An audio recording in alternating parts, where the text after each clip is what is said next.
guys, welcome to today's video. Today we're going to dive back into actual reptile content because I feel like the last couple of videos were just kind of more personal. So I don't know, I was looking up, well not looking up, I was thinking of different ideas, and it is crazy. I've been doing these YouTube videos for like, I think it's like 7 years now. It's ridiculous. I have never done a video going over snake teeth and snake bites. So, and this was fun for me because I got to do some research and I actually found out new things that I wasn't even aware of. So I'm super excited to get into today's video and bring some awareness to snake bites and snake teeth. The more knowledge we have about snakes, the less fear that we'll have, and we'll have more understanding of these animals, then we don't have to be as nervous around them. So I'm hoping that this will help ease some fears, because obviously the main thing that people are afraid of when it comes to snakes is getting bitten and their really large scary teeth. So let's learn a little bit about that today. Starting out from the very basics, snakes actually evolved from lizards. So they had teeth and they had legs, and then they evolved to not have legs anymore, but they still kept their teeth because they need their teeth in order to eat. All snakes have teeth. They have a lot of teeth as well, and a lot of them are hidden within their gums and they aren't visible to be seen. Structure and the quantity of the teeth depends on the species of snake, which tunes into what their diet is and the things that they're going to be consuming, because the teeth are what is essential in order to eat their prey. So it does vary. So for instance, a boa constrictor can have up to 200 teeth, whereas a king cobra has fewer than 100. While all snakes have teeth, not all of them have fangs. So there are different types of teeth and fangs out there. So we're going to learn all about that today. And I don't know why, but I just found this to be so exciting because it's something that I wasn't aware of. So there are 4 different types of snake teeth that we're going to learn about today. The first one we're going to learn about is a glyphus. So this is the most common type of snake teeth out there. These are the back curving teeth that allow snakes to be able to eat their prey. So basically the aglyphus teeth are all of the teeth that are in the mouth that are just not fangs. They are long, thin, conical in shape, and sharp. They're curved backwards, which will help them to be able to swallow their prey whole by ensuring it only moves in one direction, which is down their throat. These teeth face backward. 1 row is lining the bottom jaw, and then 2 are on the lining of the upper jaw. For many species, the teeth are invisible and hidden in the gums. Snakes with aglyphus teeth do not have fangs. Examples of these are corn snakes, king snakes, ball pythons, boa constrictors. Most pet snakes that you're going to see that obviously don't have fangs that you can keep as a pet, they all have these teeth that are essential to swallowing their food. The next type of teeth we're going to talk about is the solenglyphus. These are the most intense fangs. So some of the most famous snakes that have these teeth are rattlesnakes and vipers. These fangs are in the very front of their mouth, and they can actually stick out and protrude kind of like a switchblade. When you switch open a switchblade, they can do that with their teeth, and they can come out of the mouth. So after they switch out, they're also capable of retracting to go back inside of the mouth. So they switch out when they're trying to bite their victim or their prey and be able to eat their food. Unfortunately, sometimes these bites do happen for people because snakes will bite if they are trying to eat something or if they feel threatened and they're trying to protect themselves. So whoever is on the other end of that bite, unfortunately, these are pretty intense and their teeth are able to come out to be able to bite. The fangs are hollow and the venom flows through them like a straw straight into the prey. They attack by striking at the target, injecting the venom, and then backing off and waiting for the target to succumb to the venom that they just injected into them.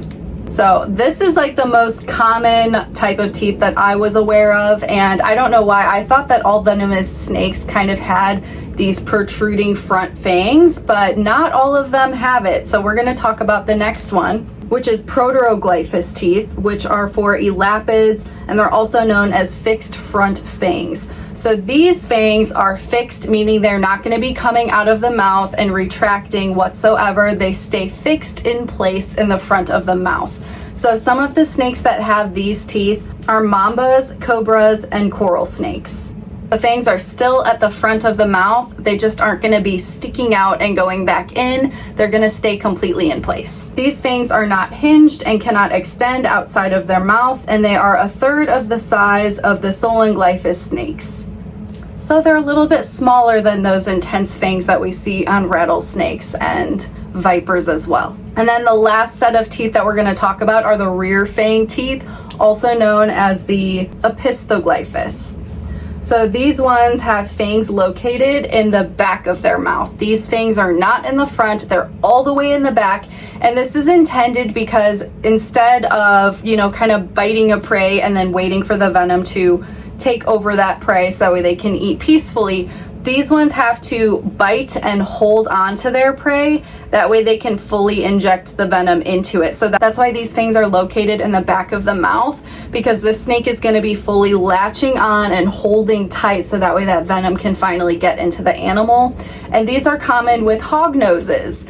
And I was aware that hognoses do have a little bit of venom, but I didn't really understand how that works with their teeth. And I assume that all venomous snakes have fangs in the front, but this is the kind that has fangs in the back, and that is how they get their prey. And I thought that was super interesting. Now we're just going to talk about some facts about teeth that I thought were also cool. As I have literally a black soldier fly landing on me. This is the life of a reptile keeper. What can I say? Snakes in the Paridae family have more teeth on the right side of their mouth rather than the left side because they mostly eat snails, and they usually swallow them so that way the shell is always on the left side of the mouth. So isn't that so crazy? They have more teeth on one side of their mouth, most likely because as they swallow those shells, it can cause damage to their teeth. So they're always swallowing the shell on the side of their mouth that has the less amount of teeth. That way they have less damage. My mind was blown by that. That is like insanely cool. The characteristics like tooth placement and the number of teeth will depend on the species and their diet. Other snakes eat things like eggs, and so they have less teeth because they don't really have as much of a need of them if they're swallowing eggs. And some of these also developed an extra tooth in the back of their jaw to aid in swallowing the eggs as well. Like this stuff, it's crazy. It's crazy. I love it. And then another thing about snake teeth is that they are very similar to sharks and even piranha. It's called polyphyodonts. At least I hope that's how it's pronounced, meaning that they have a ton of extra teeth. So if they lose a tooth or break a tooth, they can have replacements come down very easily, which happens with snakes all the time. They're always damaging their teeth. And they are very fragile as well. That's why it's very important if you do get bitten by them to make sure you're not like janking them around or trying to rip them off of you in a wrong direction, because it can break their teeth. But if it does happen, they're able to just regrow new teeth because they have so many replacements up in their gums. The little myth here. So I wasn't fully aware of this. Do you guys think that snakes unhinge their jaws in order to eat? It's actually a myth, and they do not unhinge their jaws whatsoever. They actually just have a very flexible skull, and their jaws are not connected in the way that humans are. They lack a chin, and their teeth don't meet in the middle like humans do. They have two upper jaw bones that are not connected, allowing them to open their mouths extremely wide. They also have flexible skulls that aren't permanently fused. The pieces are connected through stretchy ligaments that allow the snakes to open their mouths far wider than you'd expect. This flexibility allows them to eat foods that are way bigger than their own heads, no matter how many teeth they have. So that's just some fun facts and information about snake teeth. I thought it was super fun to research on, so I hope you guys find it interesting as well. Now we're going to talk about actual snake bites. And if you go to Google about snake bites, everything looks really intense, and most of it is focused on venomous bites, which obviously should be taken very seriously, but that is not always the case when you're keeping non-venomous pet snakes. So we're going to talk about some of the differences between the bites from a venomous bite, what you should do, what would possibly happen if you get a venomous bite, compared to a non-venomous bite from something like a ball python or a corn snake. So with venomous bites, it can cause severe pain, rapid swelling, redness, tissue damage. The venom can prevent blood from clotting, which can cause uncontrollable bleeding, both externally and internally. It can cause numbness, tingling, difficulty swallowing, paralysis, altered mental states, low blood pressure, and rapid pulse, and even shock. We're going to talk about the severity factors. Potency is the main thing, and it can be based on the type of venom, which varies on different types of snake species. Some bites are dry and may inject little to no venom, while others inject a full dose. Victims' health is also something to keep in mind. Children are at a higher risk of severe complications due to smaller body size. The location of the bite is also important. Bites near the head or neck can be dangerous due to the risk of their compromised airway.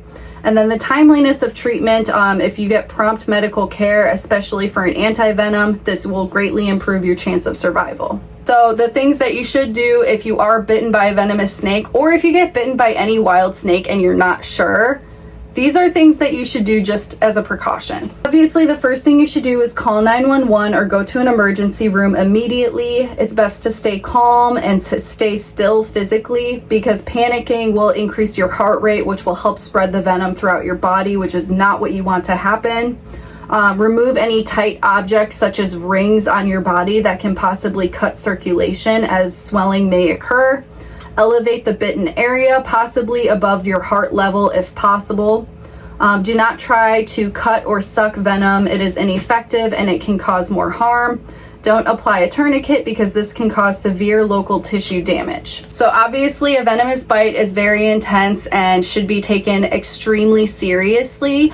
But not all bites are venomous. If you are keeping a ball python or a corn snake or a boa constrictor, whatever the case is, a non-venomous snake that you know is non-venomous and they bite you, it's not going to be as intense. There are still risk factors which are listed online, and I feel like honestly it is a little over the top and seems intense, but it is listed because they put it there thinking like, oh, someone may get bitten by one of these snakes and not be aware if it's venomous. So the risk is always knowing like if it's actually a venomous bite, oh my god, these black soldier flies are all over, or if it's not. So now we're going to talk about non-venomous bites. So if you get a non-venomous bite, it may bleed excessively due to the risk of infection. Snake saliva contains bacteria that can cause bleeding. This is actually a good thing because your body, if the snake does have bacteria in its mouth and you're bleeding, the blood flow will naturally clean that bacteria out of your body. So having that blood is actually a good thing. Body may react with local inflammation, swelling, or tissue damage, which can cause increased blood flow. So what to do if you are bitten by a snake would be obviously to clean the wound after using soap and water, apply pressure, and seek medical attention if needed. There is always a risk of infection, and that it comes with literally any open wound whatsoever, not specifically for snakes. But also there could be risk for a tetanus immunization, so that's also something to be aware of. And again, snakes that even are pets, they're only gonna bite out of thinking that they're being fed, or if they feel threatened, they're gonna bite you just to protect themselves. And if you understand body language, it is so easy to not get bitten by a snake. I have been keeping all of my snakes now for 9 years now. I think Bowie's 9, so that would be 9 years. And I have never been bitten by any of my snakes. So it is possible. It is not common. If you are new to reptile keeping, new to snakes, and new to their body language, don't understand them as well, yes, it is possible to get bitten, but it is not a common occurrence, depending on how many animals you're keeping, how comfortable you are with them, the relationship you have with them, understanding their body language. All of these things can prevent you from getting bitten. And if you do get bitten, it's really not a big deal. I was bitten by a blood python that was not mine. It latched onto my arm, and I was just more so in shock that there was a snake actually biting me. And it was the strangest thing because their teeth are so fine and so sharp that I literally didn't even feel the bite. It was on my arm and I felt nothing. The snake let go and it was just bleeding a lot, which again is good. My body was cleaning out any of that potential bacteria. Then I cleaned the wound, and then that was that. It was really not a big deal whatsoever. It was very painless for me, which was really shocking because you would think sharp teeth would be very painful. However, they're so sharp and fine. It's the weirdest thing. I did not feel anything. So I'm sure it's not the case like that. Some bites I'm sure do hurt. If a snake does latch onto you, you do have to keep in mind their teeth are facing backward. So you do not want to pull them forward because it's going to injure yourself further because the teeth are going to dig in, and you can potentially rip their teeth out, which you don't want to do because that will hurt the snake as well. They will have replacement teeth, obviously, but it's something you want to avoid because that can be very painful and stressful for them because they do need those teeth in order to eat. If you have a snake that is completely latched onto you and will not let go, the best thing to do is just run their head under some cool water. Hopefully it'll put them into shock. They'll be like, what's going on? And then they let go of you, or just wait it out. Some people, I think, use hydrogen peroxide or something like that. Don't even do that. I do some research on that first because I have never done anything like that and I feel like that's risky. So the only method that I would try would be waiting it out, or would be just putting the snake under some cold water under the faucet, hoping that that would make it kind of let things go. In the United States alone, there are 7,000 to 8,000 venomous snake bites a year. And that's just an estimation. And of all of those bites, there's only around 5 deaths a year from venomous snake bites, which is a really small number. I was honestly expecting more, but we have so much knowledge and anti-venom, and people that get bitten, as long as you seek medical attention immediately, it can work out just fine. It's best to just avoid snakes in the wild, leave them alone, and they'll leave you alone. The issue is when you don't see them and you step on them and then they fear for their life, they feel threatened, and then they bite you. So that's why it's just to be good to be aware of your surroundings. Snakes are not evil and out there to get you whatsoever. They will only get you if they feel threatened and you are in their space. So just stay away from them and they'll stay away from you. They just want to be left alone and they'll protect themselves if they need to. So I hope that this brought some awareness to snakes and their teeth and their bites. I thought that all of this stuff was super interesting, so I hope that you guys do as well. If you have any other questions or comments or stories regarding snake bites, please go ahead and leave it in my comment section. I would love to see it, and I will see you guys in the next video.